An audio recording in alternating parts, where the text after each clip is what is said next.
talented guy. So, I mean, we have a lot of talented people. Let me ask you, people are talking about this now as a three-man race, so let me ask you about your two chief competitors. Thumbnail Sketches lightning round rules, Ted Cruz.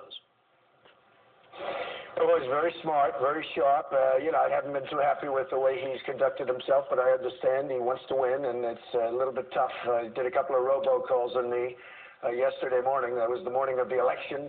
They were tough calls.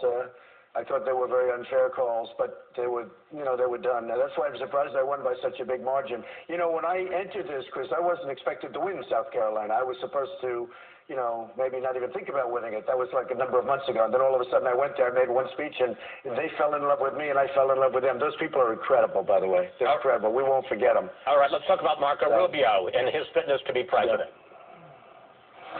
Well, he's a talented guy. He's a good guy. I like him. We're going to have to see what happens. I start off liking everybody, and then all of a sudden they become mortal enemies. So we'll see what happens. But he's been very respectful, very nice, and I hope to beat him.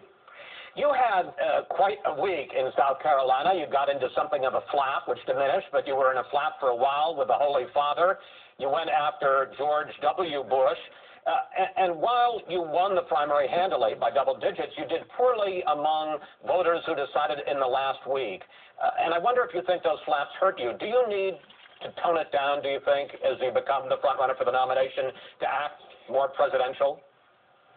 Well, probably I do. I mean, I can act as presidential as anybody that's ever been president, other than the great Abraham Lincoln. I thought he was pretty hard to beat. So when are you going to start? I can act, well, pretty soon. But, don't forget, we started off with 17 people. I've been hit from, 97 different angles.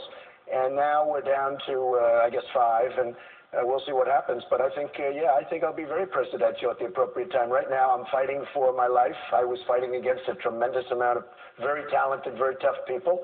And I didn't really have time to think about it. I mean, I had to be tough, and I had to be smart, and I had to be sharp, and that's okay, too.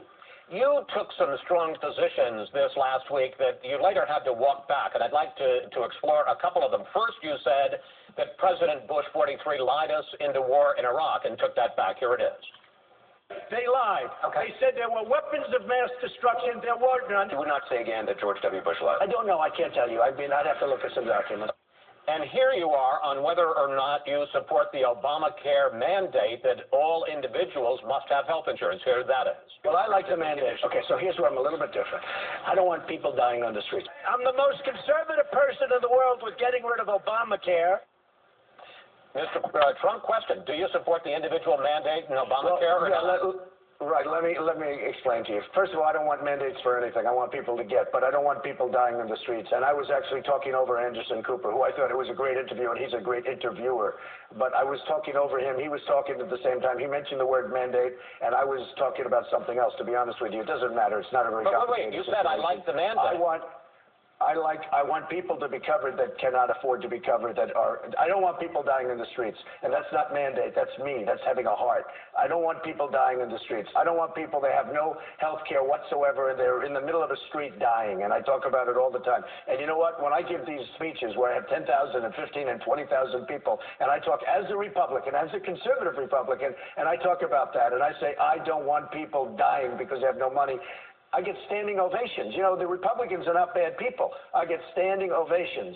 So I think it's very important. I'm not going to have people dying in the street if I'm president. I can tell you that. You can call it whatever you want. But to the larger point, I mean, whether it was lying or whether it was the mandate, particularly now that there's going to be more and more focus on everything you say, do you think you have to be more careful? Well, that was a case where Anderson, and I don't blame him at all, but we were talking at the same time. In the case of the war in Iraq was a disaster. And by the way, I was against it at the beginning, and Joe Scarborough can show you that because fortunately he found the clip. But the fact that I said they had a successful military operation, maybe it might have been successful as an opening operation, but I was opposed to the war. The war in Iraq was a disaster, okay? It may have been the worst decision ever made by our country, okay? That's how bad it was. Respectfully, I mean, that wasn't the issue. The issue was whether or not we were lied into war. I don't necessarily even want to read. Well, right now, that's for other people to determine. I don't say yes or no. I'm not saying yes or no. I'm saying let somebody else determine. I can just tell you the war in Iraq cost us $2 trillion, thousands of lives. We got absolutely nothing. We have wounded warriors who I love all over the place. We got absolutely nothing out of it, Chris. And now Iran is taking over Iraq. We handed it to them on a silver platter, and they're going to take over far more than Iraq, unless I'm president, of course.